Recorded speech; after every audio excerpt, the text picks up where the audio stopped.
Então, boa noite a todos, boa noite a todas, sejam muito bem-vindos e bem-vindas a mais uma aula aqui na nossa mentoria prática da advocacia civil. E hoje aqui eu me encontro maravilhoso com a Suelen Colombo, que vai falar sobre, super importante, né, sobre a ação de execução, cumprimento de sentença.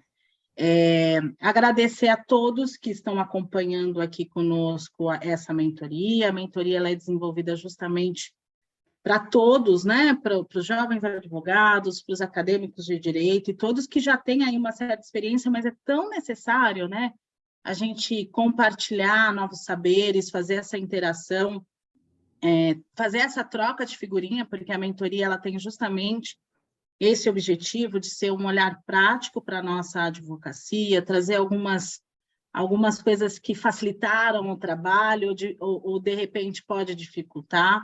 Então, eu aqui como coordenadora da ESA, fico muito feliz dessa parceria com a Comissão de Direito Civil e Processo Civil, na companhia do doutor Ezequias, do doutor Fabiano Araújo, presidente e vice-presidente, o apoio da Comissão dos Acadêmicos de Direitos, né, com a doutora Michele Nogueira, que esteve com nós falando sobre tutela provisória, a jovem advocacia também, e todas as lideranças que sempre se fazem aqui presentes. Eu vi por um acaso aqui que entrou a Monize, enfim, todas as lideranças da UAB Itaquera que sempre nos auxiliam em todos os trabalhos, tá? Para a gente não demorar, porque cumprimento de sentença é um tema que, acredito eu, né, Sueli? Tem muita coisa para ser falada. Então, para a gente poder aproveitar o máximo aí de informação, tirar todas as dúvidas, pode ser, o pessoal pode mandar aqui pelo chat, como que você prefere, Suelen? Só para a gente ver a dinâmica aí de pode mandar, conforme eu vou falando, quem tiver dúvida já pode ir colocando aqui, aí a gente vai conversando, às vezes eu concluo só um raciocínio, aí a gente parte para a pergunta. Maravilha, então vão lá, vão já colocando, deixando no chat, que aí o doutor Fabiano Araújo também vai fazendo essa assessoria aí com as perguntas, e o doutor Ezequias, que daqui a pouco estará conosco. Então, só para a gente já ir adiantando aqui, eu vou passar a palavra para a Suelen. Gratidão aqui por estar aqui conosco e todos que já estão aqui, tá bom? A palavra é sua, obrigada. Gente, muito boa noite, obrigado por já ter tanta gente aqui, né, com a gente, em plena véspera de feriado, é um prazer estar aqui com vocês. Aqui eu estou numa situação um pouco assim, estou no meu escritório, mas o meu escritório fica de janela para a rua, então às vezes passa algum pessoal aqui, vocês vão escutar algum barulho, parece que eu estou no meio da rua, mas eu não estou no meio da rua, só parece. E assim, eu vou tentar dar uma pincelada, um resumo básico do cumprimento de sentença, mas eu não quero me deter muito nessa parte de o que é, como que funciona exatamente essa parte que a gente já conhece um pouco, porque eu quero focar um pouco mais na prática, em como você consegue mesmo fazer essa execução na prática, até porque o tema desse curso é esse, né? Mas eu preciso, obviamente, fazer uma pincelada em tudo, por isso que eu separei um material, inclusive um material que eu dou aula com ele, então, assim, o material é bem extenso, mas eu vou passar rápido só para a gente contextualizar e depois eu foco no principal e depois eu posso disponibilizar esse finalzinho também para quem quiser, tá bom? Já posso colocar aqui o material? Pode, bora lá. Então, vamos lá que eu vou compartilhar aqui com vocês. Deixa eu ver só como que... Agora eu faço isso aqui, peraí. É no share screen que eu faço isso agora? Isso mesmo. Ok, deixa eu ver.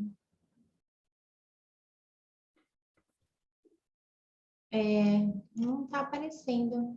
Não, share screen. Não, aparece um outro aviso. Peraí. Tenta de novo. É que você saiu e voltou, né? Agora eu preciso colocar como co-host de novo, por isso. Tá, agora foi, gente. Deixa eu só colocar aqui ele no... Isso, apresentação. Apresentação. Às vezes eu dou um perdido aqui também, mas aí vocês me perdoem. Normal. Vamos lá. Ó, aqui até, inclusive, como vocês podem ver, tá com da faculdade, né, que eu dou aula disso. Então, vamos lá. Gente, Desse formato que ficou aqui, eu não consigo ver quem vai me fazer perguntas. Então, se eu não der atenção, vocês me chamem aí com áudio que eu paro e vejo, tá bom? Tá, só para a gente conciliar, porque às vezes o Zoom ele acaba fazendo quando a gente compartilha. Você está vendo o que na sua tela?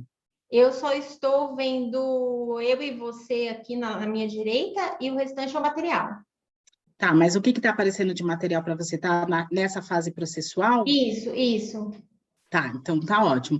Do lado, só para contextualizar, do lado, quando termina o material, você está vendo que tem essas duas setinhas?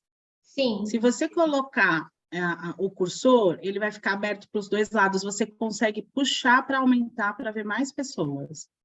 Aí, muito embora todo mundo, a grande maioria está com o vídeo desligado, mas dá a sensação de ver ali o pessoal, tá bom? Tá. Ah, tá. Bora Entendi. lá. Beleza. Então tá, gente. Eu gosto bastante desse assunto, então eu posso me empolgar aqui. Então, qualquer coisa vocês me chamem, enfim. A primeira consideração que eu faço aqui para vocês do cumprimento de sentença é um ponto negativo, tá? Por quê?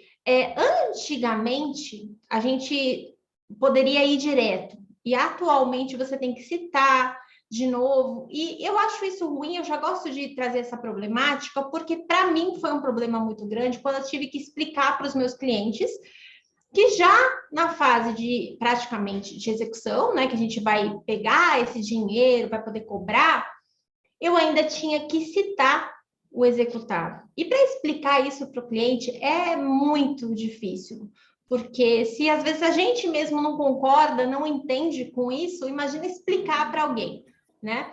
E aí você fala, então aí eles querem acrescentar alguma coisa, por isso que é importante assim. Nessa fase de cumprimento de sentença, apesar de você ter que praticamente fazer um novo processo e ter que citar novamente agora o executado, não é mais uma fase que você vai discutir o mérito ou o direito. Então, a gente precisa ter isso muito claro na nossa cabeça para a gente poder explicar isso para o cliente, tá? Então, aqui é só um resuminho básico de como que funciona, isso falando em primeira instância, tá? A gente não vai falar aqui em segunda instância, nada disso, a gente vai se ater aqui à primeira instância. Então, aqui, o passo básico, a gente vai ter a petição inicial, a contestação, a réplica, a fase recursal, e depois que você venceu todas essas etapas, aí sim a gente vai ter o cumprimento de sentença, tá? Outra informação importante que eu vou trazer para vocês aqui, pessoal, que eu vou tentar fazer até de forma bem resumida, é que, deixa eu ver se eu tiro aqui, é que antes, no CPC de 73, inclusive quando eu ainda estudava, eu peguei já o finalzinho, mas era chamada de execução. O que, na verdade, gente, não deixa de ser uma execução, tá? A única coisa que vai diferir isso, assim, diferenciar para a gente o que é um cumprimento de sentença é só o momento que aquilo aconteceu. E a gente vai falar um pouco sobre isso lá na frente, tá? E aí, outra vez, eu fiz uma linha processual aqui de quando que a gente vai poder executar, como que isso vai acontecer, tá? Importante salientar também algumas questões, pessoal. Nem todas as sentenças elas são executáveis. Eu não vou me ater aqui a isso, mas de acordo com a teoria majoritária, a gente tem essas três correntes, que seriam a ação condenatória, declaratória e constitutiva. E por óbvio, né, que a declaratória e a constitutiva a gente não vai ter essa questão de executar. Então, eu vou passar isso aqui bem rapidinho, só para a gente poder... Deixa eu até ver por aqui, para a gente ir mais rápido aqui, porque eu quero trazer bastante... Deixa eu só fazer um recorte. Ele não está pulando, a gente ainda está, para nós, está visualizando ainda nessa fase processual. Ah, é? Tenta clicar de novo aí no material, deixa eu ver se muda. Só para a gente... Senão eu vou pedir para você interromper e colocar de novo para a gente. Eita. Tá tudo certo, é assim mesmo.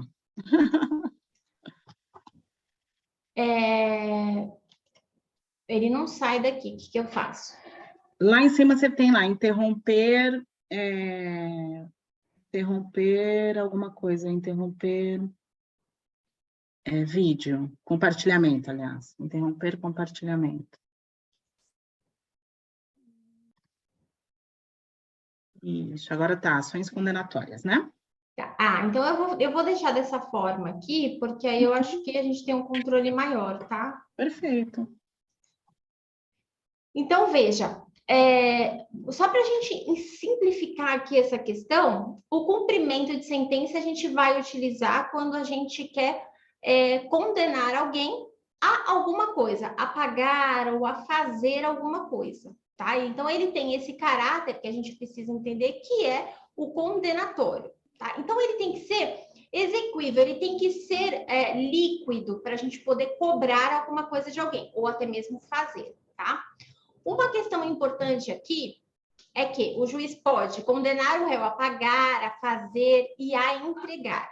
Só que para que isso aconteça, a gente já tem que estar na fase final, que é o trânsito em julgado, tá?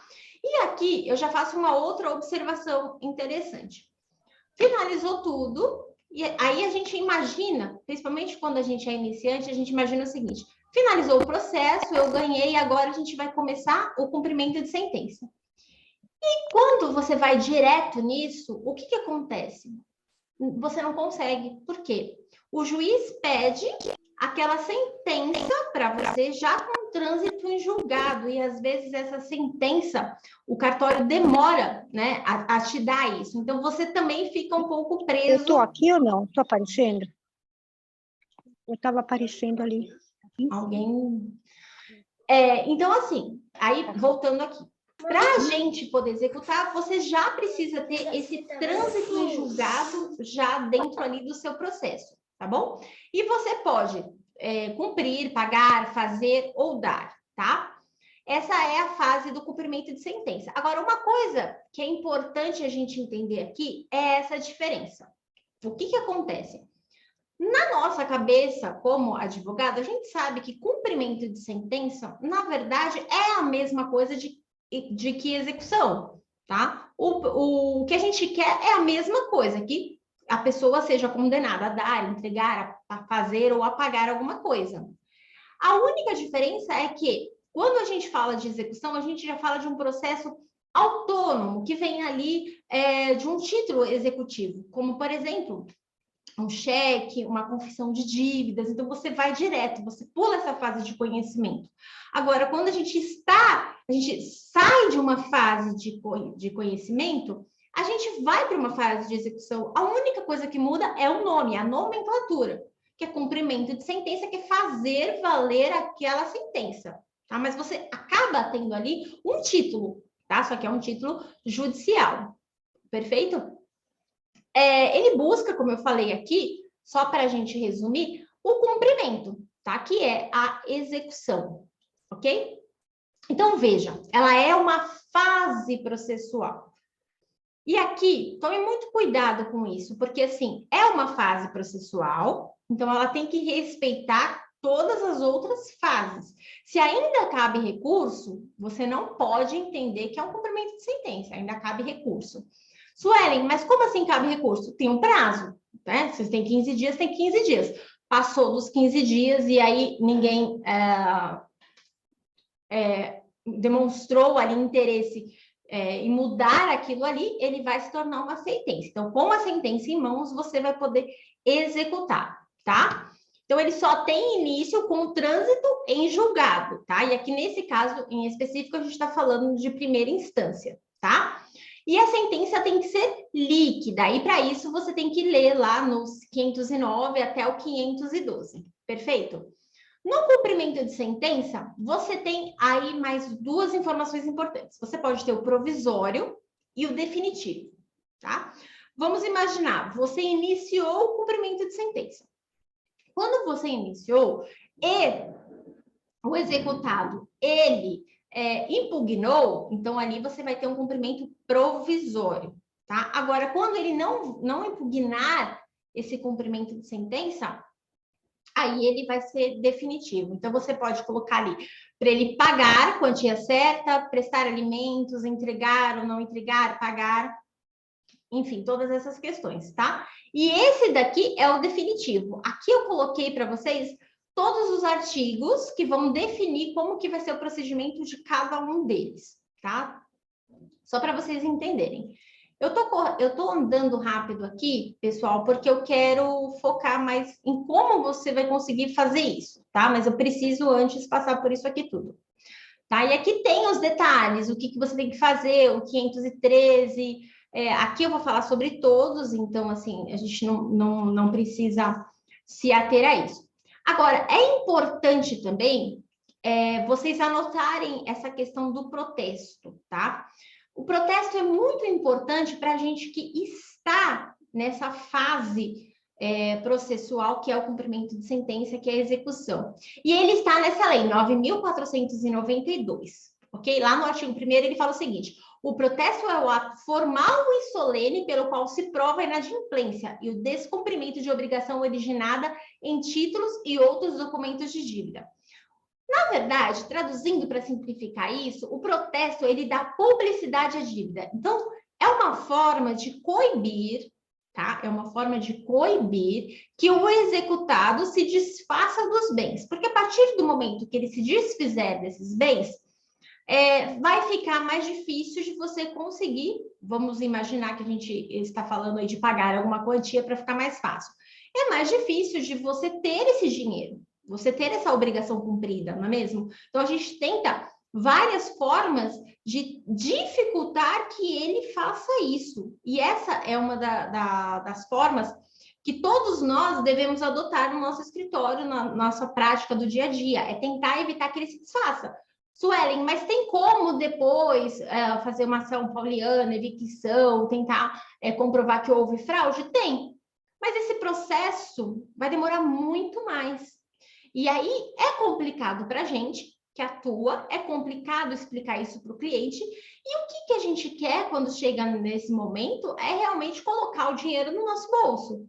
Então, se a gente deixa essas coisas passarem despercebidas, a gente vai perder, em regra, junto com o nosso cliente. Perder, que eu falo, é perder tempo, né? Não necessariamente o dinheiro. Então, uma das dicas que a gente dá é realmente fazer esse protesto para você poder garantir que ele não vá se desfazer desse bem e você aí ter uma dificuldade muito maior, tá?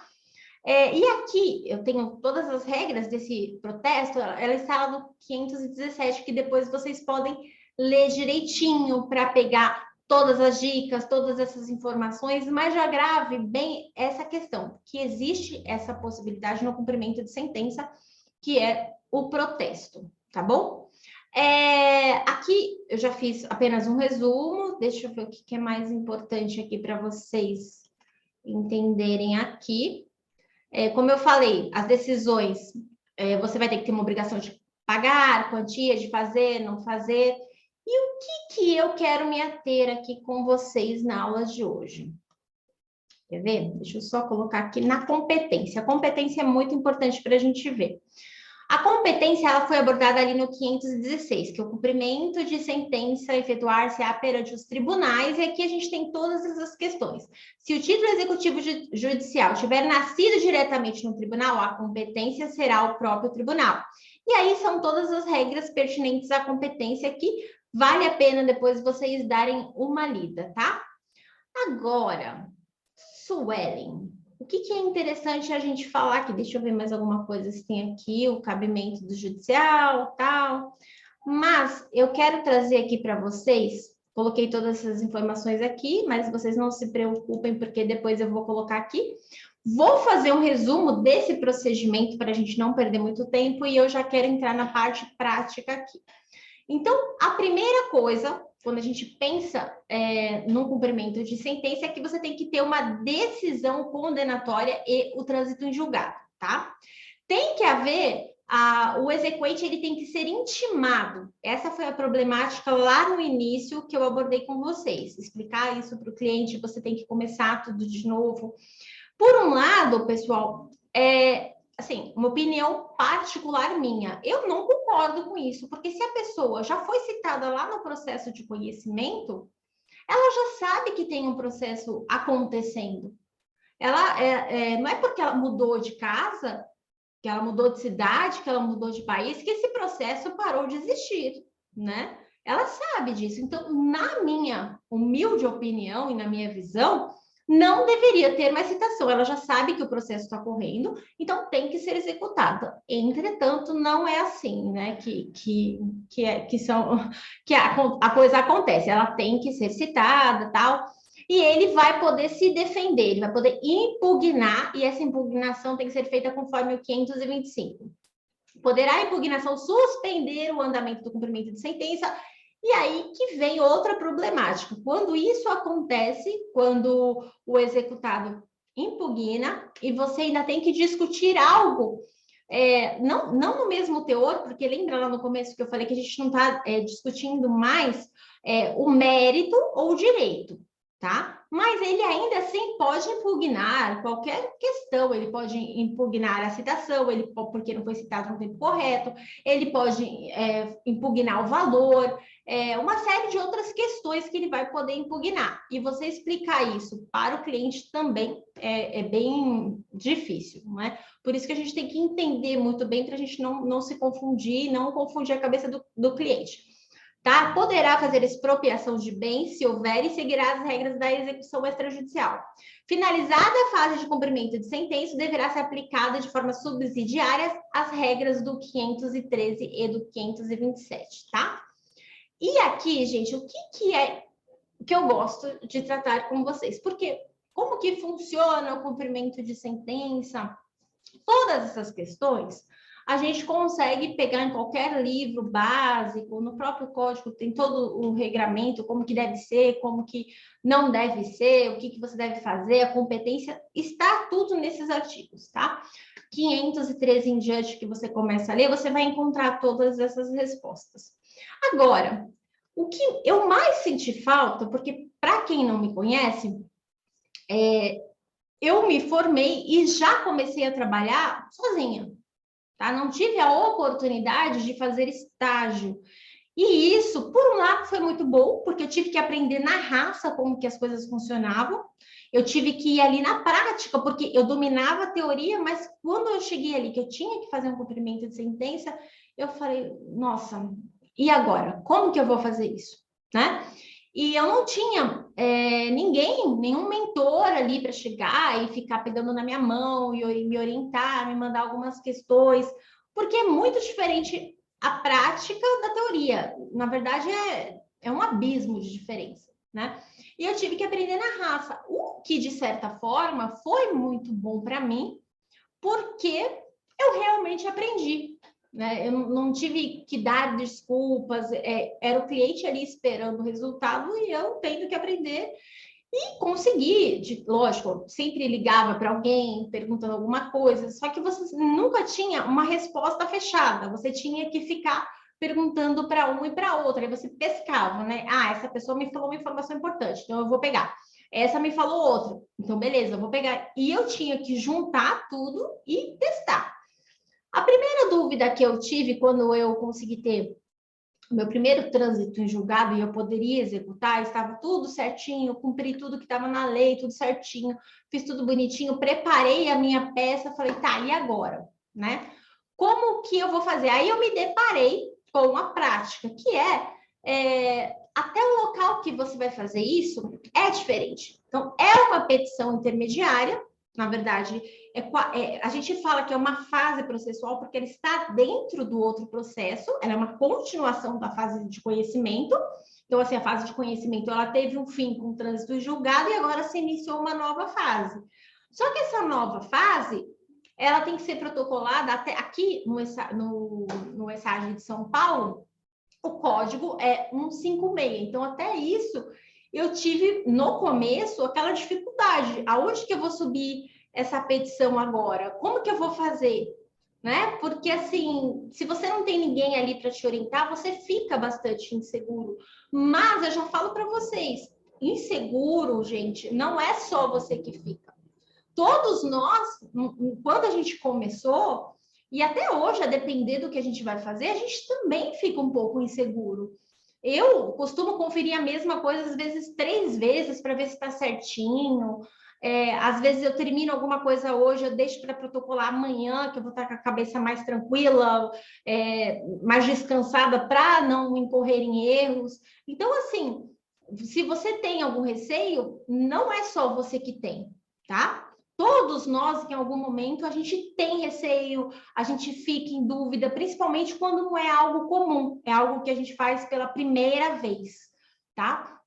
Então, assim, aqui eu já procuro te trazer essas informações, que é uma petição intermediária, e, em regra, você sempre coloca ali, no comecinho, já o número do processo de conhecimento, porque ele vai gerar outro número, mas a gente tem que deixar tudo isso bem claro também dentro da peça, para não haver confusão, é muito importante, tá?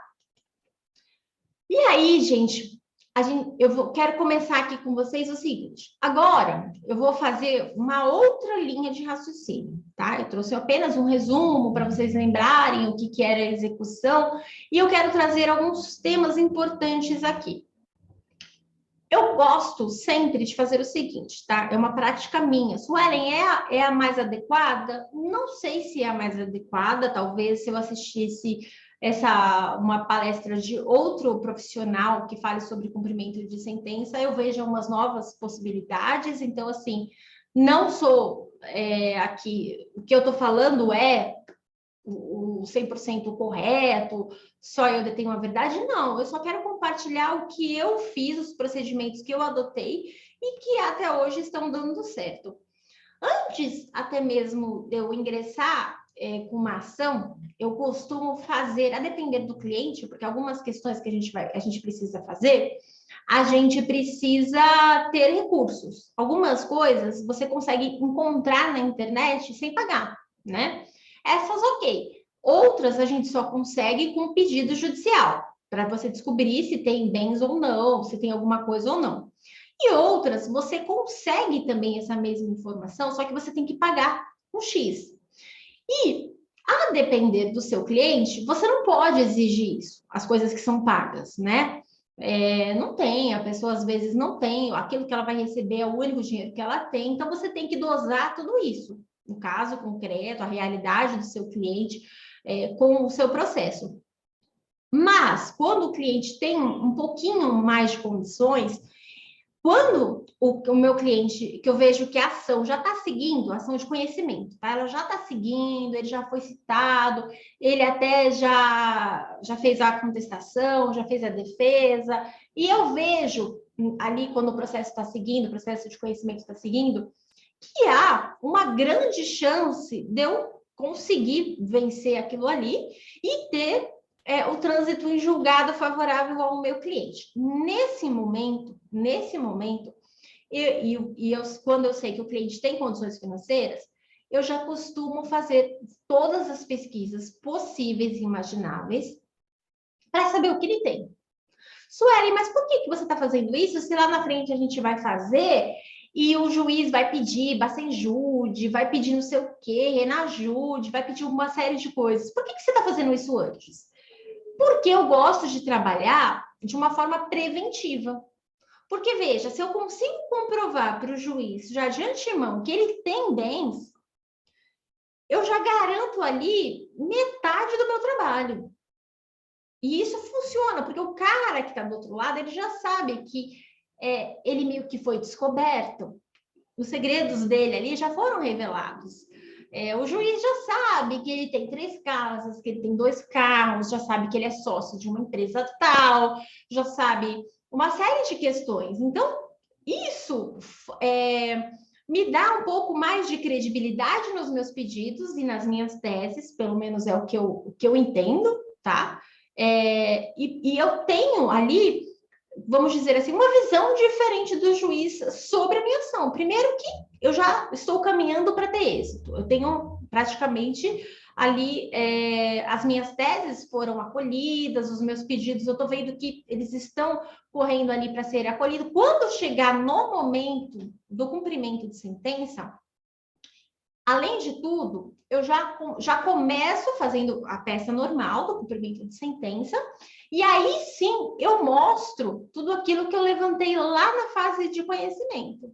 algumas coisas pagas, né, pelo cliente, outras que eu consigo saber sem pagar, sem que ele tenha que pagar, porque são informações gratuitas, e já venho com tudo isso. Tá, mas Sueli, por que você começou a fazer isso lá na fase de conhecimento? Porque, gente, a partir do momento que ele também percebe que as minhas teses lá na fase de conhecimento, elas estão sendo aparentemente acolhidas pelo juiz e ele percebe que há uma grande chance dele perder, dele não conseguir se defender ali e que ele vai perder e vai ser executado, ele pode já querer se desfazer desses bens.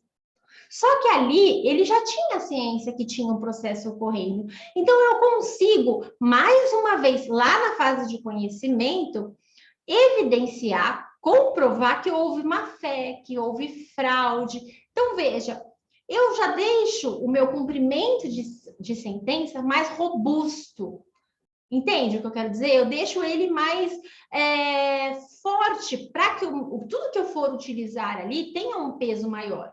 Então, eu gosto de fazer o trabalho preventivo, tá? Então, por isso que eu faço essas consultas lá atrás, na fase de conhecimento, quando eu já vejo que eu tenho ali quase que ganho ali, que os meus pedidos estão sendo acolhidos, que a defesa dele não foi tão boa, a contestação dele foi péssima, por exemplo, ele deixou ali de impugnar algumas coisas. Então, naquela fase eu já começo a fazer algumas pesquisas, tá?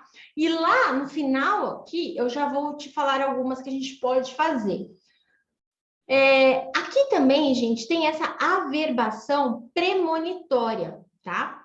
E ela é muito interessante e, às vezes, no dia a dia, a gente acaba esquecendo dessas questões, dessas coisas que a gente pode fazer para assegurar, tá? Então, até agora, o que eu falei era uma questão mais pessoal minha, de como que eu faço isso para conseguir garantir os bens, tá? E para conseguir provar que ele tinha, e talvez ele se desfez quando ele percebeu que ia perder o processo, tá bom?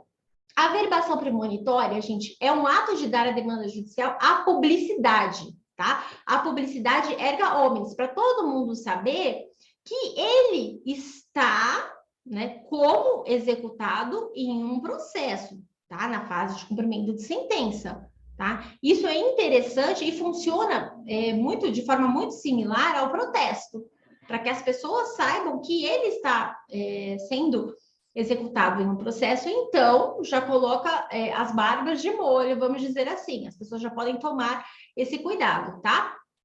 Só que aí essa fase ela já é para a fase de cumprimento de sentença, tá? Não é para a fase de conhecimento, até porque na fase de conhecimento a gente ainda está julgando ali, analisando, discutindo o mérito e o direito.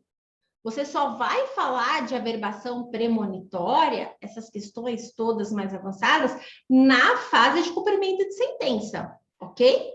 E é importante isso, tá? E é o seguinte, assim que você já ingressou ali com a sua petição, você já peticionou seu cumprimento de sentença, bonitinho, robusto, já disse que ele tinha alguns bens, porque você conseguiu fazer essas pesquisas antes. Depois que você fez isso e o juiz mandou citar já, ele deu ok para a sua petição, quando ele manda ali citar o executado, aí você já pode fazer esse pedido que está no 828. E ele fala o seguinte: o exequente poderá obter certidão de que a execução foi admitida pelo juiz com a identificação das partes e do valor da causa, para fins de averbação no registro de imóveis, de veículos ou de outros bens sujeitos a penhora, arresto ou indisponibilidade. Vejam, aqui está o segredo de tudo. Se você preste muita atenção no que eu vou te dizer, porque assim, no processo a gente tem o time, o tempo de fazer as coisas. Se você perder esse tempo, você pode perder o seu trabalho todo, tá? O seu trabalho todo. Então, é muito importante você fazer isso, se for, lógico, se você souber que ele tem bens, essas coisas todas, agora. E aí eu volto na observação que eu fiz anteriormente. Por que que eu faço todas essas pesquisas lá no final do processo de conhecimento? Por quê, Sueli?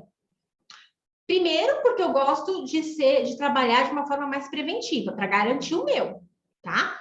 E segundo, por causa disso, como que eu vou fazer isso se o cara não tem nada? Talvez não compense.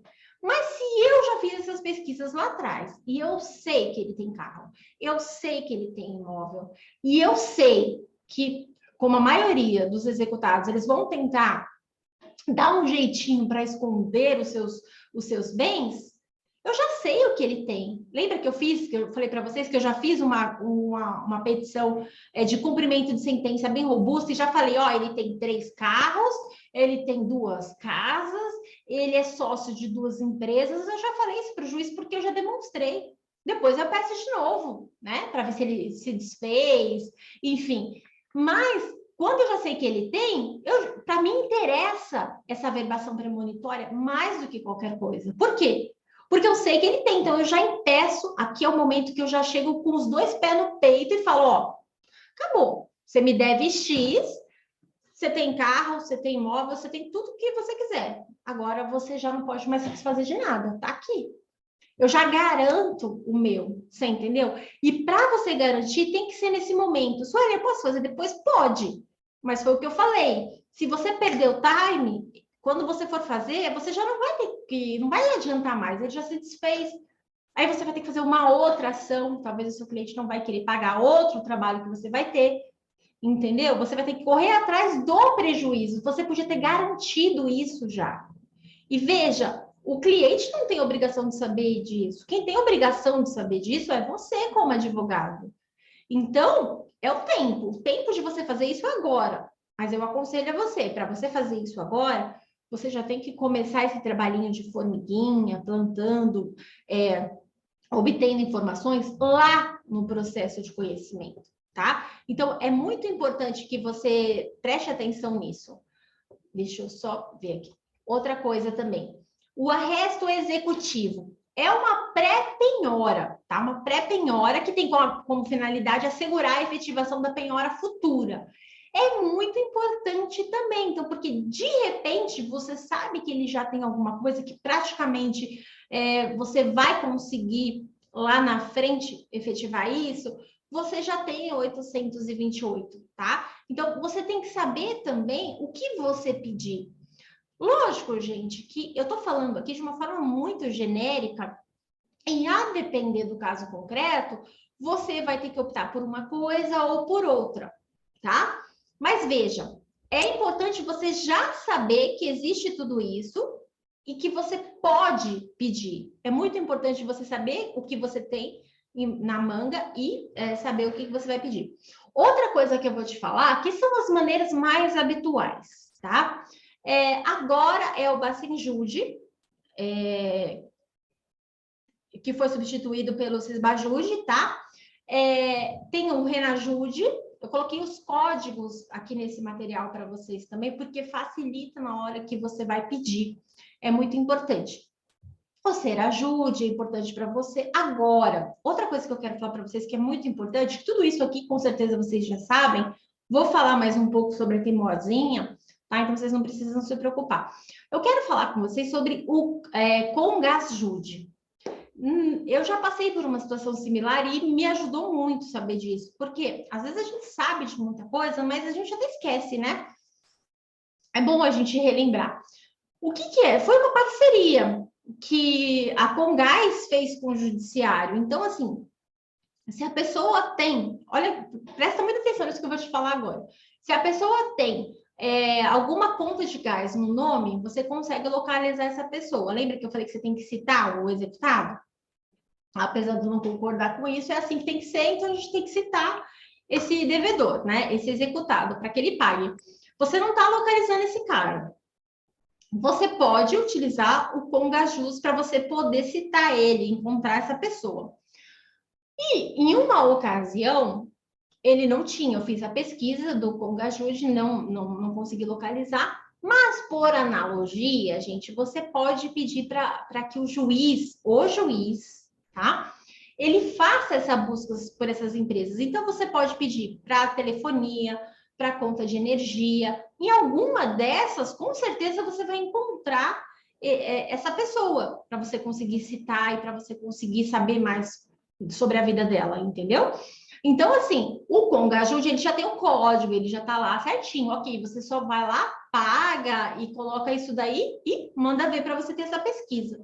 Se a devolutiva dela for negativa, ninguém encontrou essa pessoa, ou até encontrou, mas estão dizendo que não mora lá, enfim, você tem outros meios, só que você tem que pedir para o juiz. Interessante também, hoje, pessoal, você pode pedir de celular.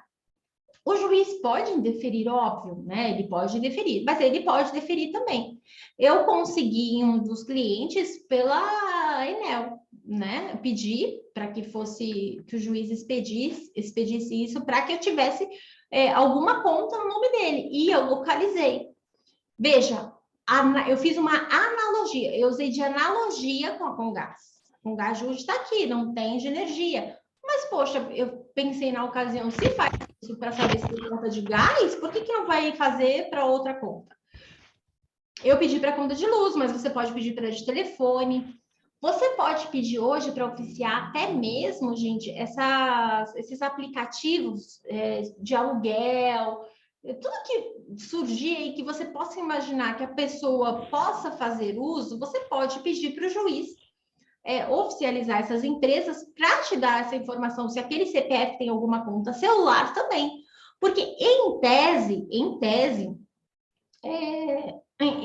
quem tem uma conta de celular, mesmo colocando um chip ali num pré-pago, ele tem que digitar o CPF dele, né? E às vezes ele, na hora de preencher, ele vai colocar ali as suas informações, o seu endereço. Então, são meios que você pode encontrar isso, tá?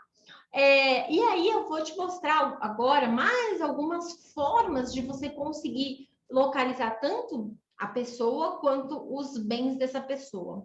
Outro, gente, é para você conseguir, e essa pesquisa que eu vou falar agora para vocês, que você pode fazer nos registradores ou no Arisp, aqui em São Paulo, você é paga, tá? É uma daquelas que eu falei para você que, a depender do cliente, ele vai ter que colocar ali um valorzinho para ajudar, para acelerar o nosso processo.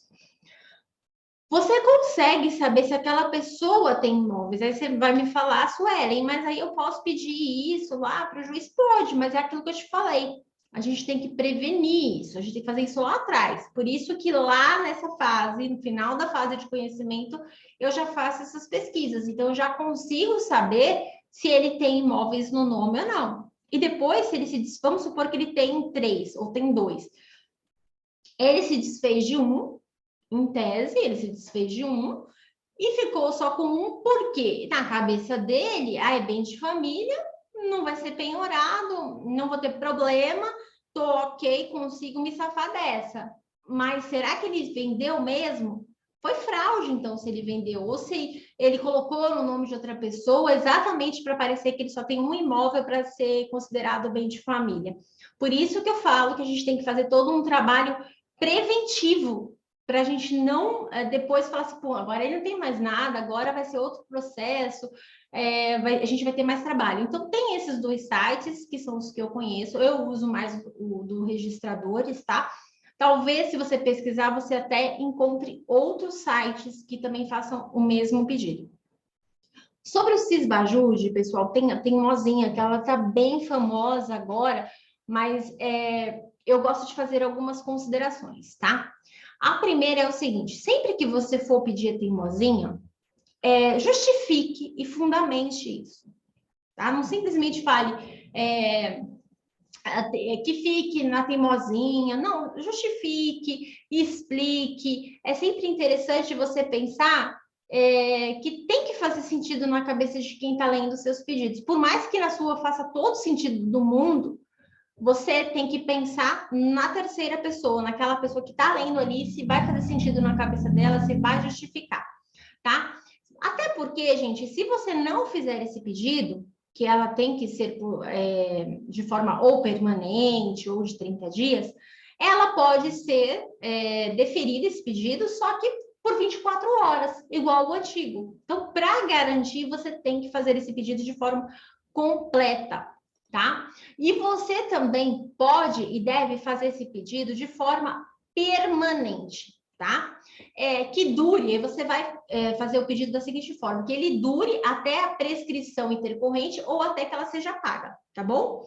E aqui eu coloquei até um agravo de instrumento para vocês, um número, para vocês usarem como fundamentação do pedido de vocês, tá? Isso já vai facilitar a vida de vocês e peçam sempre de forma permanente, porque às vezes, se o advogado da outra parte fala assim para o executado, não se preocupa, não coloca o dinheiro nessa conta por 30 dias, mas daqui 30 dias você já pode depositar, porque até ela fazer um novo pedido, você consegue essa lacuna e colocar dinheiro na conta.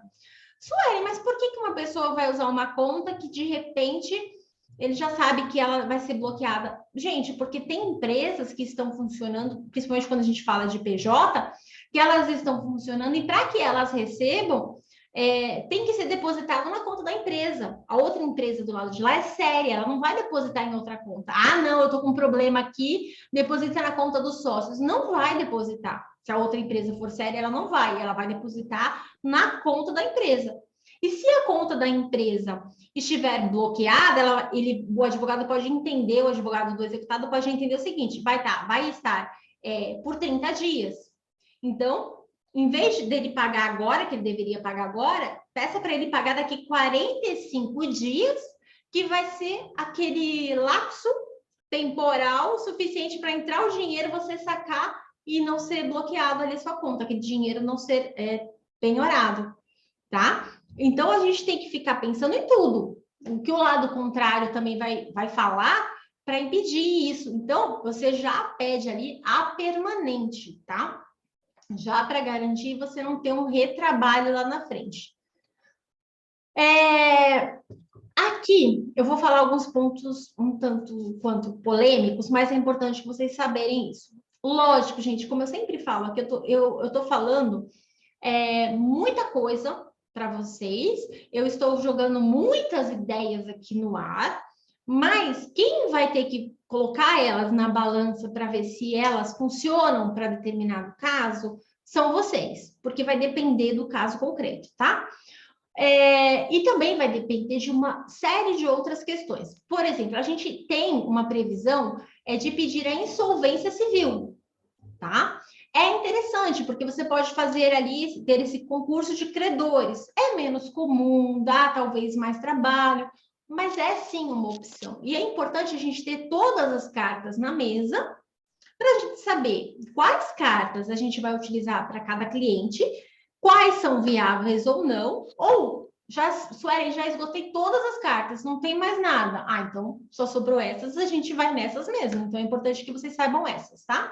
E ela está lá no 1052 do CPC. Você também deve, anota essa dica que é muito importante e às vezes a gente esquece. E se você, por exemplo, tem o seu escritório e tem pessoas trabalhando para você, você tem que orientar essas pessoas. Tem que entrar no tribunal de todos os estados e fazer pesquisa se aquela pessoa é credora em algum processo. Se ela é credora em processo trabalhista, se ela é credora em qualquer coisa. Para você saber isso, você tem que entrar no site e tem que pesquisar o processo por processo para saber. Processo não. Em TJ por TJ para saber se ela tem alguma coisa a receber. Tá? Então, essa pesquisa ela tem que ser feita. Porque se ela for credora em algum processo, você pode se habilitar ali. Inclusive, não só se habilitar no processo, mas, inclusive, se esse executado em outro processo ele for autor, você consegue até o endereço dele, se você não tinha em outro lugar, entendeu? Também é uma forma de, além de você garantir um crédito, se ela for credora, você também garante informações, porque se ela for autora, ou mesmo que ela não seja autora, mas alguém está mais à frente do que você e tem mais informações dela, você já pega ali, tá? Já se habilita se ela for credora, então é muito importante você saber isso. Outra coisa importante, não investigue só se você estiver ali com uma pessoa física, o executado é uma pessoa física, não pesquise só ela, pesquise o cônjuge dessa pessoa, tá? Procure saber se ele não tem cônjuge, se ele está em uma união estável, ok?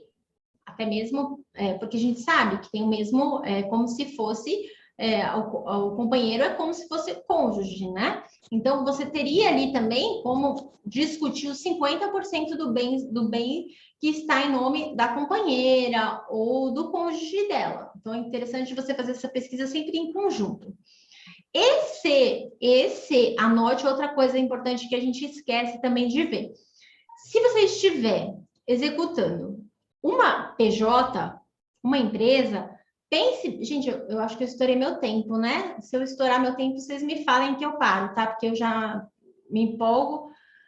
Se você está executando uma empresa, mesmo assim, já pegue os nomes dos sócios e dos cônjuges e já faça essa pesquisa também, entendeu?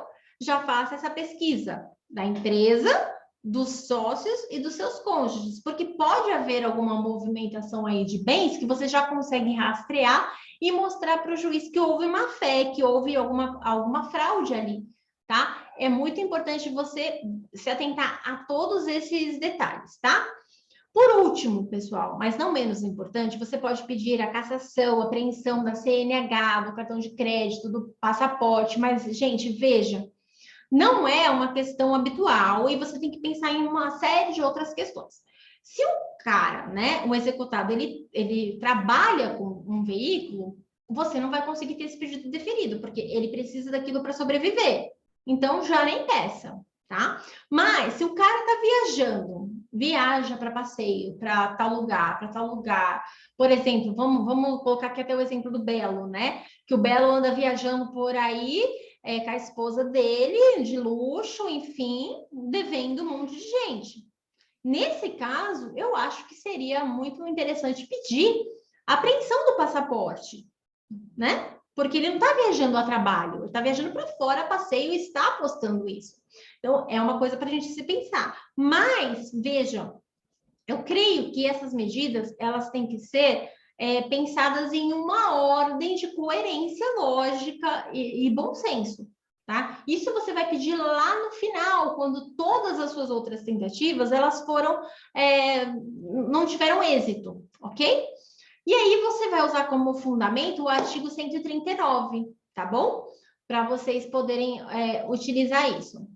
Existe também, gente, esse Cadastro Nacional de Indisponibilidade de Bens, tá? Que também você vai utilizar isso lá, por último, que é uma central de disponibilidade, é um sistema de disponibilidade criado e regulamentado pelo Provimento 39 de 2014, da Corregedoria Nacional de Justiça, e se destina a integrar todas as indisponibilidades de bens imóveis decretadas por magistrados e por autoridades em território nacional. Esse sistema ele vai impedir que o devedor finalize compras de bens, pois eles são bloqueados.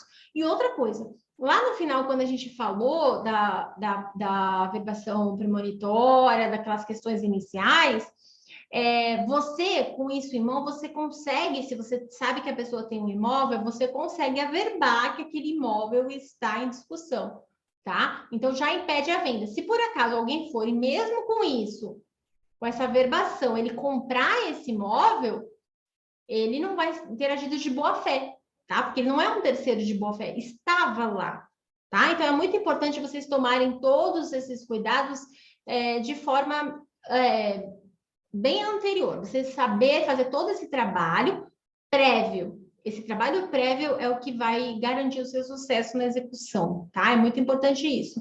Gente, eu não sei se eu estourei o tempo, se eu posso continuar aqui. Vocês podem me falar, tá? Eu tenho assunto aqui para muito mais tempo, aí vocês me falem, tá? Ô, Sui, tá me ouvindo? Tô ouvindo. Aqui, mas a gente tem até mais ou menos umas 9 horas, então tem mais uns 20 minutos. Acho que dá para falar ainda mais um bocado de coisa aí. Tá, então eu vou falar mais um pouquinho, vou tentar terminar antes para ver se alguém tiver alguma dúvida a gente poder discutir, tá? Beleza. Tá, outra questão importante, a gente pode penhorar faturamento de uma empresa, penhorar PIX, inclusive até, não sei se eu estava com o Ezequias em um podcast que a gente fez, que a gente falou que a justiça penhorou o PIX da igreja do R.R. Soares, né? Por uma questão de dívida trabalhista. Então, é possível. E essa mesma lógica, ela é utilizada para penhorar o faturamento, penhorar a cota de uma empresa, penhorar aluguel, penhorar também redes sociais monetizadas. Aquelas pessoas que ganham dinheiro com a rede social, você pode conseguir monetizar também isso, tá? Então, é muito importante você saber.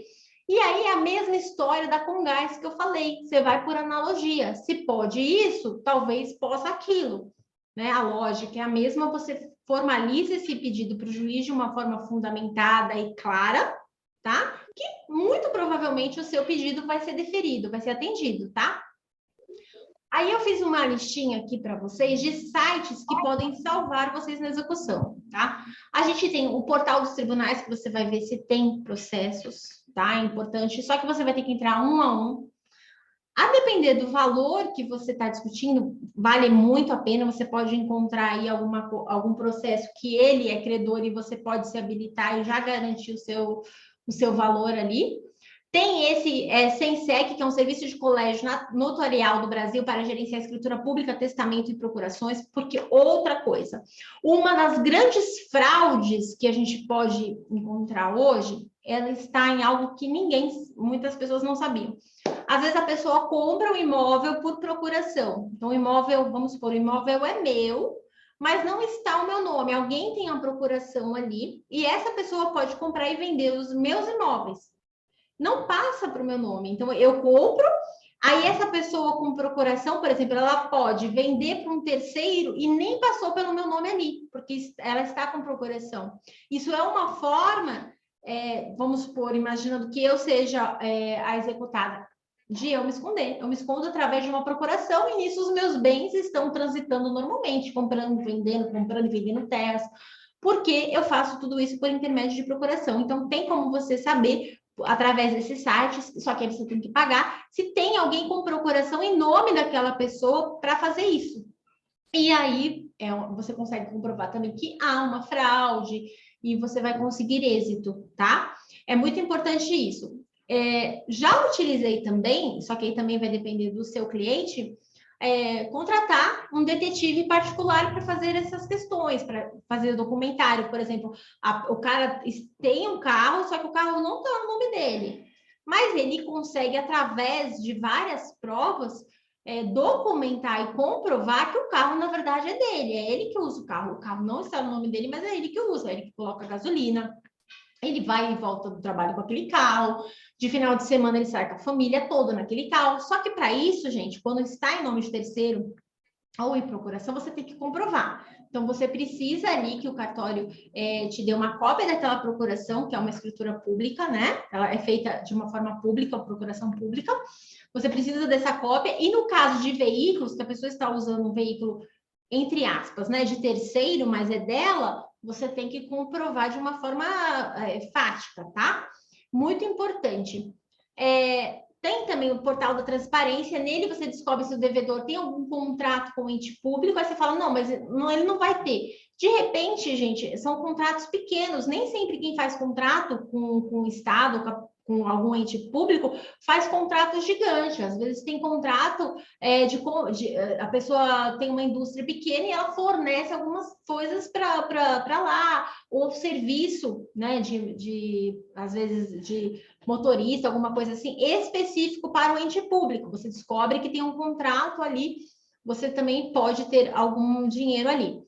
CRED localiza informações e documentos como certidão de casamento, carro, imóvel. Aqui é interessante, lembra que eu falei que você tem que procurar não só o bem do executado, mas o cônjuge? Então, de repente, se você encontrar ali a certidão de casamento, matou, você já tem ali todas as informações que você precisa do cônjuge para você fazer outras pesquisas, para ver se aquele cônjuge tem imóvel, se aquele imóvel foi adquirido depois da constância do casamento, entendeu?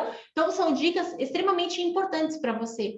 Esse RedSim, que cadastra todas as empresas do Brasil, então ele te traz ali dados importantes, tanto da sociedade ali, da sede, como das filiais também, porque às vezes a sede, até mesmo por um plano, né, do devedor ali, ele esconde, não tem dinheiro, mas tem nas filiais, a filial ele movimenta, tá? Você tem seguro crédito que você consegue buscar patrimônio, só que aí são questões que são mais, você tem que pagar, tá? É o que eu falei. Tem esse SIGEF, que é o Sistema de Gestão Fundiária, que é o INCRA, gente, que é importante saber se a pessoa tem propriedade rural. Porque é o seguinte, às vezes a pessoa está aqui, vou dar um exemplo aqui de São Paulo, ele mora aqui em São Paulo, aqui em São Paulo ele mora de aluguel, tá?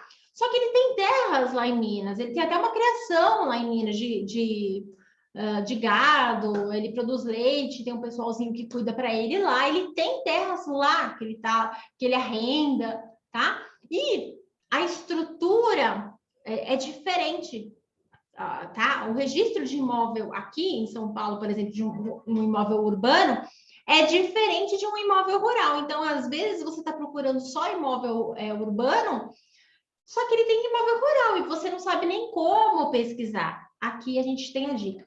Outra, gente, muito importante é o INPI, para saber se ele tem marca, se ele tem patente. Gente, eu fiz essa pesquisa esses dias, tá? Esses dias para um cliente meu. E essa daqui você não paga, tá? Você consegue fazer essa pesquisa, é muito importante, você já consegue levantar várias informações, porque vale dinheiro, marca, alguma patente, alguma ideia, vale muito dinheiro, tá? Também, se o cara fosse, você já sabe que o cara tem mais ou menos aí o dinheiro, vale a pena até você fazer essa daqui, essa daqui se tem aeronave ou não, mas aí são para os casos que realmente compensa, tá? Deixa eu ver se eu consigo para outra aqui. Gente, não vai dar tempo para falar sobre... A Túlia já pôs gasolina? Muita Fechou coisa lá? aqui. Então tá. Eu queria falar ainda para vocês sobre expropriação de bens, não vai dar tempo, tá? Mas a gente tem como que funciona isso, a adjudicação, a alienação, a apropriação de frutos e rendimentos de empresa, como que isso acontece. É importante, mas aí se eu começar agora, não vou conseguir terminar para vocês, mas qualquer coisa, se vocês ficarem interessados, também são temas, pessoal, que você precisa... praticamente é uma aula de cada tema para você dominar isso. É muito importante. Se vocês quiserem, depois vocês pedem aí para Ezequias, para o pessoal, não, a gente quer a Suelen de volta. Aí a Suelen volta e fala disso. Só para lembrar vocês, eu fiz aqui algumas dicas diversas e eu queria falar sobre, só para a gente finalizar aqui, essa daqui é um resumo do que a gente falou até agora, tá? Ação probatória autônoma. Lembra que eu falei para vocês que você sabe que aquele carro é do executado, mas não está no nome dele? Você também pode se utilizar dessa ação probatória autônoma, e não só para isso, tá? Para uma série de outros processos que você tenha. Vamos imaginar que o processo já está correndo, e você tem algumas provas, mas você percebe que aquela prova sozinha, ela não vai ter um peso, ela não vai conseguir o efeito que você quer dentro daquele processo. Então, você pode fazer uma ação probatória autônoma para fazer essas provas. O bom é que, em tese, ela não tem aí sucumbência, porque, na verdade, você não quer nada, ela não tem valor, você só quer constituir provas. Então, o que você faz? Você tira foto, você coloca nessa ação, você pega depoimentos de testemunhas, coloca nessa ação, o juiz vai escutar, vai ouvir, e aí ele não vai ter, não é uma sentença, ele apenas vai dizer que todas as provas que você levou, ele vai averiguar, e aí você vai ter uma prova mais robusta para você levar para aquele processo de execução. Porque ali, quando chegar ali, que o juiz vê que aquelas provas já passaram pelo olhar, né, pelo crivo de um outro juiz, ela vai ter um peso diferente. Então, lá ele já ouviu testemunhas, ele já ouviu 3 testemunhas, lá tem fotos, lá tem vídeos, lá tem tudo. Então, você chegou com tudo pronto para cá. Tá? Por isso que eu falo sempre, se você faz aquele trabalho preventivo que eu falei, que lá no final do cumprimento na ação de conhecimento, você já fez todo esse levantamento, você já tem várias informações e você consegue mostrar para o juiz que ele se desfez de bens, que ele passou para o nome da esposa, só que você já tem tudo. Você já tem tudo, gente, tudo ali pronto, tá? Então, assim, vai depender muito mais do seu trabalho do que do juiz. O cumprimento de sentença. Não é fácil, gente. Obviamente que não é fácil, mas assim, a gente tem muitas possibilidades hoje. E se alguém consegue, a gente também consegue, tá? A gente precisa ter apenas uma mente mais aberta, pensar fora da caixa, não fazer o que todo mundo faz. E hoje, com a internet, isso tudo está muito mais fácil, tá? Já está agora em vigor o Sniffer, que vai ser um novo sistema também para averiguar isso, para conseguir fazer essa busca toda aí de bens, mas é só o juiz que vai fazer. E aí, eu continuo com esse mesmo posicionamento. Se a gente faz o preventivo lá atrás, quando chegar aqui, só vai ser a confirmação de tudo que você já fez. Entendeu? Você já chega lá com a faca com queijo na mão, só dá para o juiz cortar. É muito mais fácil, você consegue fazer essa prevenção, que ele se desfaça dos bens, e tem N formas. Vocês viram que eu não consegui nem abordar todas com vocês aqui, mas vai depender muito mais de vocês, sim. E se o seu cliente tiver recursos financeiros, e digo mais, às vezes o seu cliente não tem recurso financeiro, mas compensa, você está vendo que é um processo que vai dar para você ganhar alguma coisa. Eu já cheguei a ter vezes que eu mesma, por mim, sozinha, paguei essas pesquisas antes. Quando o cliente ganhou lá, por isso que eu coloco também no contrato de honorários, que se ele não tiver e eu tiver alguma despesa, depois eu vou descontar. Então, depois eu peguei o meu percentual e fiz os descontos de tudo que eu paguei. Só que aí eu deixo tudo bonitinho, né? Os comprovantes que eu paguei, pesquisa para saber se ele tinha carro antes, se ele tinha imóvel antes, porque e foi muito bem feito isso, porque depois ele se desfez, esse cliente, aqui do meu exemplo, ele se desfez de vários imóveis e eu consegui desfazer isso, provar que houve fraude, enfim, porque estava tudo bem feito, tudo estruturadinho, e o cliente não pagou, eu paguei, mas descontei quando ele recebeu, tá? Bom, gente, eu acho que é isso. Se alguém tiver alguma pergunta para me fazer, alguma consideração. Maravilha, Sui, sensacional. Peguei aqui um pouco na metade, mas só esse pouquinho aí até eu aprendi um bocado de coisa. Você é louco. O Carlos disse aqui, excelente aula. No chat, foi uma excelente aula. Bom, que eu não consegui terminar tudo ainda, né? Mas você vai disponibilizar esse slide para gente? Vou sim. Você manda para mim, então, que aí, pessoal, quem quiser, o slide tem um pessoal perguntando aqui, vocês podem me chamar lá no Instagram, pode ser pelo perfil da Comissão de Direito Civil, OAB Itaquera. Segue lá a gente lá também. Você também pode pedir direto para a professora Suelen, segue ela também lá no Instagram também. Você pode mandar um direct lá para ela, pode solicitar, tá? O Suri, cadê? Teve uma pessoa aqui que falou. Poderia falar sobre execução de alimentos especificamente? Foi a Nádia. Ô, Nádia, como é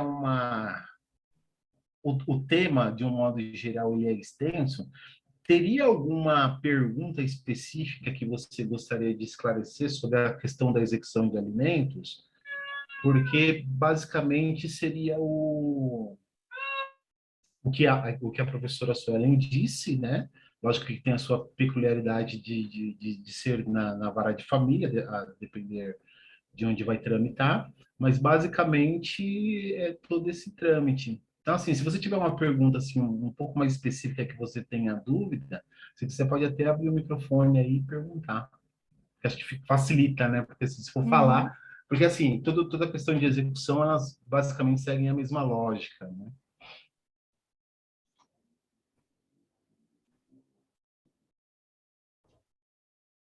Começar a sessão mesa branca. Maria, você está aí?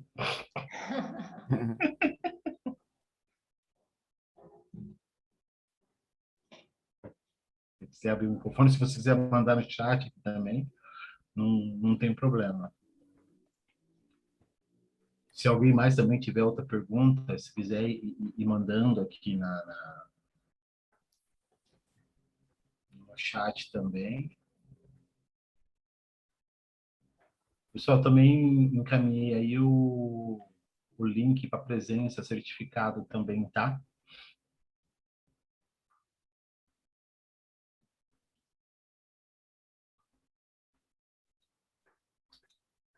Sui, eu acho que ninguém me pergunta. Só essa questão mesmo da Maria, se você quiser dar uma explanada coisa rápida também.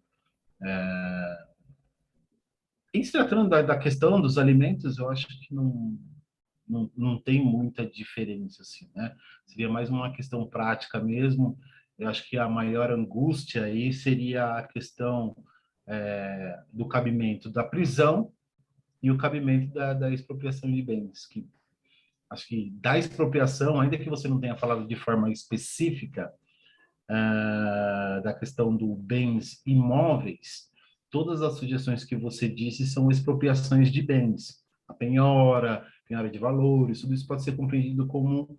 mas se você quiser fazer um apanhadinho aí nesse final...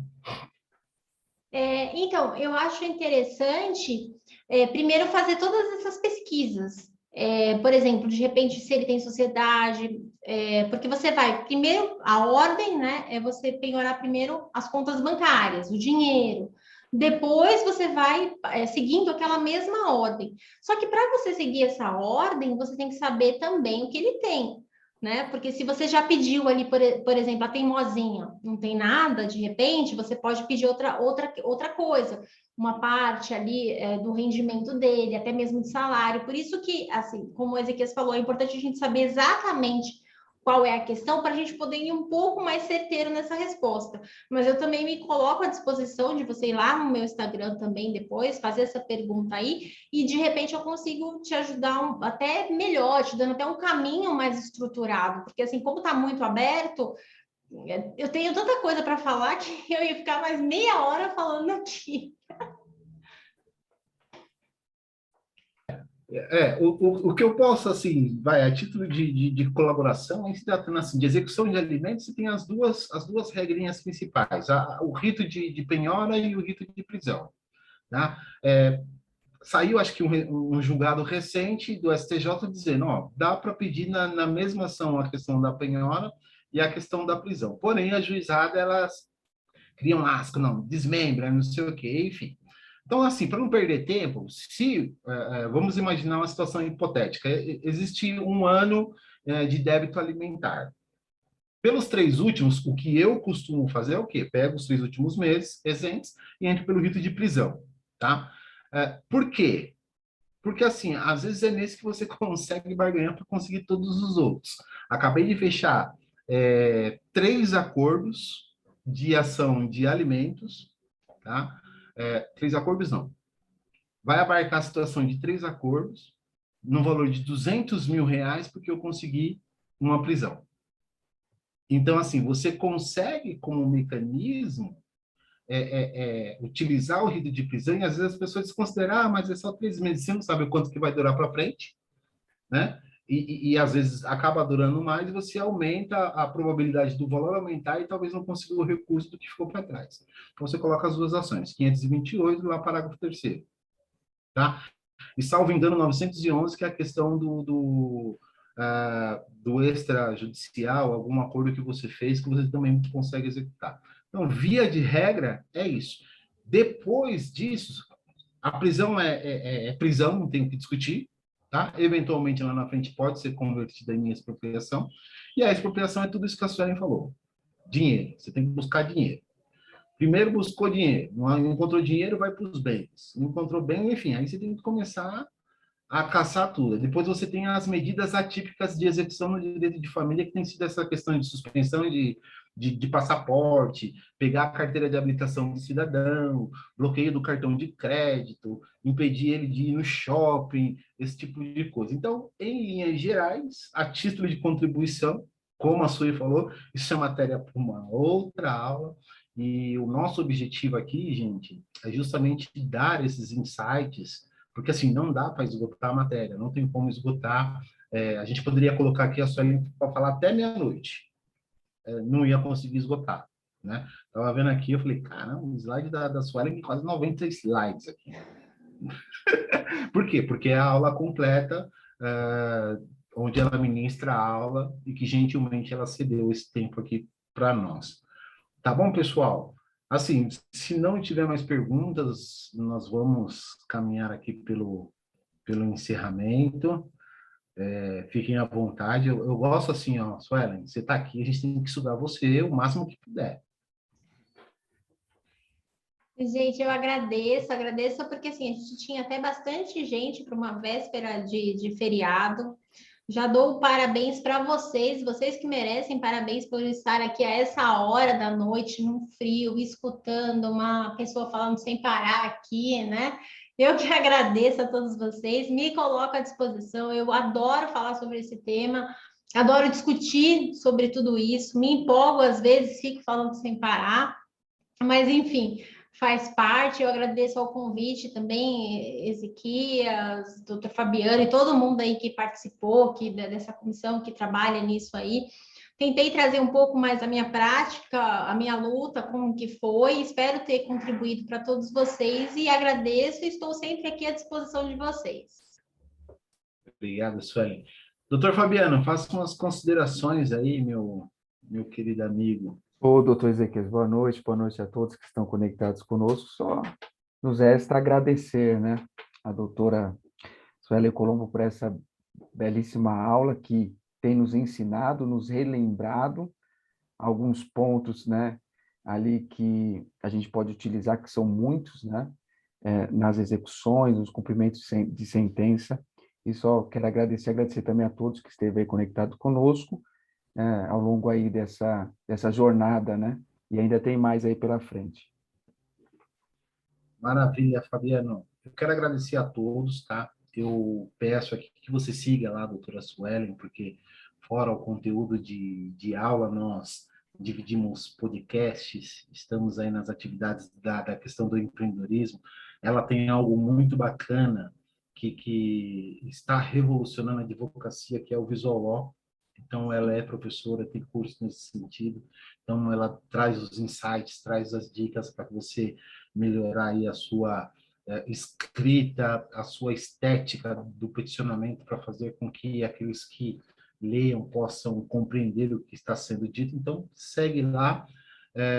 Aqui a Elisa, né, aproveitou para convidar os amigos da UMC. Eu estou voltando de uma reunião de lá, de Mogi das Cruzes. Fui numa reunião lá com uma advogada aí no direito eleitoral, por isso que eu acabei me atrasando aqui. Muito obrigado, Elisa, obrigado aí pelas palavras. A questão do certificado. Ezequias, deixa eu só falar um negócio. A gente combinou que a gente ia sortear uma caneca e eu preciso, vamos supor, não sei como você vai fazer o sorteio, quem for sorteado, depois só me manda o que quer na caneca, que eu vou fazer uma caneca especial para quem ficou até agora, participou do sorteio, e aí depois eu entrego para o Ezequias e vocês pegam com ele. A caneca tem com o logo do seu escritório, ou com o seu nome, com o que você quiser. E aí depois eu só mando a caneca para vocês. Eu não esqueci, não, só estava esquecendo de falar. Não tenho nenhuma aqui para mostrar. Vamos fazer assim, ó. O último desafio, que foi o Afonso que fez, a gente colocou um desafio. A pessoa tinha que fazer abrir o Google Meu Negócio e postar isso lá no Instagram e marcar a gente. Tá? Então, eu vou propor a mesma coisa. Tá? A gente propor um desafio. Deixa eu ver aqui. Que a gente pode sugerir aí como desafio, Suelen? Eu acho que tem que ser para quem ficou até agora, né? Primeiro, quem ficou até agora com a gente aqui. Aí, deixa eu só marca que fez a palestra com a gente. Não sei, tô sem criatividade a essa hora, Ezequias. Já me foi embora a criatividade. Peraí, deixa eu só ver um negócio aqui. Bom, aparentemente, só tem 2 pessoas aqui que não estão com o nome, que é o Galaxy A03S, não sabemos qual que é o nome, e uma que é o número aqui, que é a doutora Bianca, tá? 82078. Deixa eu ver aqui se eu consigo baixar essa lista.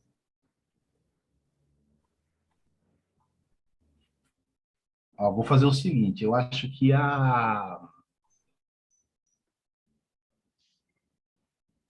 a Roberta.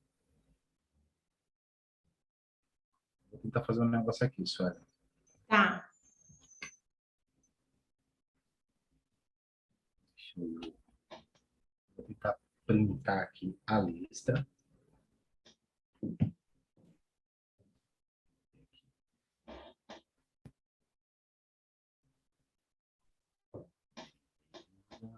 eu salvar.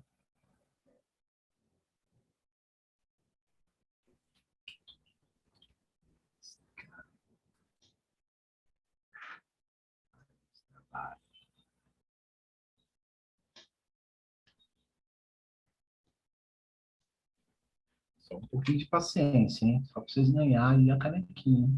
Quem já aguentou até agora espera que falta pouco, né? Falta um pouco. Aqui para eu salvar.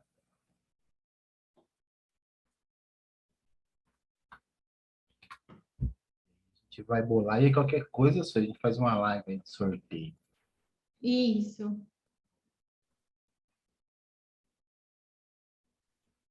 O sorteio hoje vai ser ao vivo? Não hoje, porque a gente vai ter que...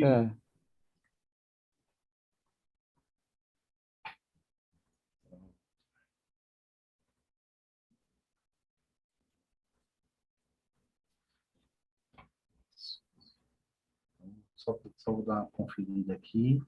O Galaxy A03 quer se pronunciar, porque depois não vai ter como a gente identificar, hein?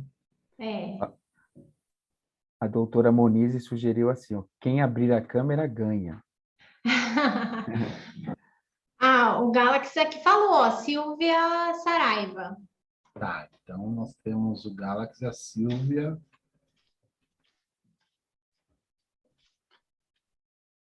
Deixa eu botar aqui.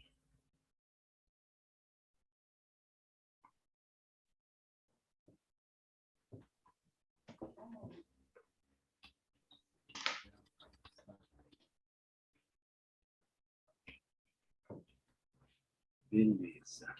Então, nós vamos fazer o seguinte. Nós vamos pensar aqui. Eu vou pegar essa lista, tá? Vou fazer uma lista. Eu printei toda a lista, tá? Depois eu vou fazer um número e depois a gente vai fazer um sorteio, tá? Esse sorteio a gente vai publicar no perfil da ESA, no perfil da Comissão de Direito Civil e no perfil da professora Suelen, tá? E aí a gente vai colocar lá como que você vai fazer para receber esse prêmio, tá bom? E só que assim, ó, tem alguns riscos aqui, ó. Por exemplo, Carlos. Que Carlos? Pode ter um monte de Carlos. Vou fazer melhor. Vou fazer melhor. Pessoal, coisa rápida aqui, tá? Eu vou colar aqui novamente o link da lista de presença. Nós vamos fazer o sorteio pela lista de presença, porque lá provavelmente você tem informação de e-mail, tudo, tá? E aí quem for sorteado, a gente vai passar as informações, beleza? Então, assim, você precisa preencher a lista de presença, tá? Deixa eu só pegar aqui.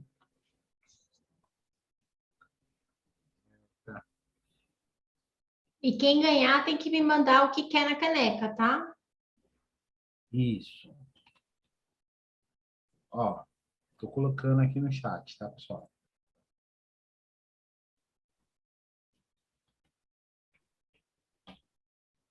Então, preencha lá a lista, quem não preencheu.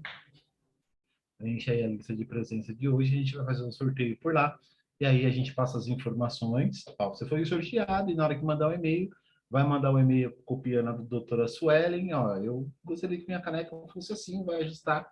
E aí depois a gente publica aí quem for premiado, quem será o sortudo. Beleza, pessoal? Quero lembrar aqui, coloca então na sua agenda, no próximo dia 12, aula petição inicial com o professor Fábio Cáceres, e no dia 14 com o professor Leandro Navas, resposta, contestação, réplica e reconvenção. Então, aí a gente fecha essa mentoria aqui, que está Doutor Ezequiel, sensacional. Diga. e só reiterando, dia 20/9, a doutora Roberta Moreira vai falar sobre o Eu tão sabia que estava aguardado tema, eu que é a sabia que eu estava advocacia esquecendo. extrajudicial, Eu sabia que estava esquecendo, porque esse foi o último, então. Eu tenho a doutora Roberta no dia 20, no dia 20 nas do 9. questões de 20/9. Tá? Dia 16, nós teremos o Congresso de Direito Imobiliário também, isso presencial lá na UAB também, o dia todo, Comissão de Direito Imobiliário, Comissão de Direito Civil, Comissão de Direito Acadêmicos, é a Comissão OAB Itaquera, trabalhando para o seu crescimento. Sui, uma pena, mas assim, sensacional. Quero agradecer o pronto atendimento ao nosso convite, né? Essa disposição, essa energia para ministrar essa aula. Eu peço a Deus que Ele te abençoe aí, que você possa colher muito na sua carreira aí como professora, como advogada, como empreendedora. Fica aqui o nosso agradecimento e já se prepare aí para a próxima, um curso pela ESA, enfim, qualquer coisa aí que a gente vai trabalhar e vai fazer junto. Tá bom? Quero agradecer a todos. Fiquem com Deus. Boa noite e até a próxima aula. Boa noite, gente. Tchau. Boa noite. Buenas, buenas. Valeu, Fabiano. Obrigado.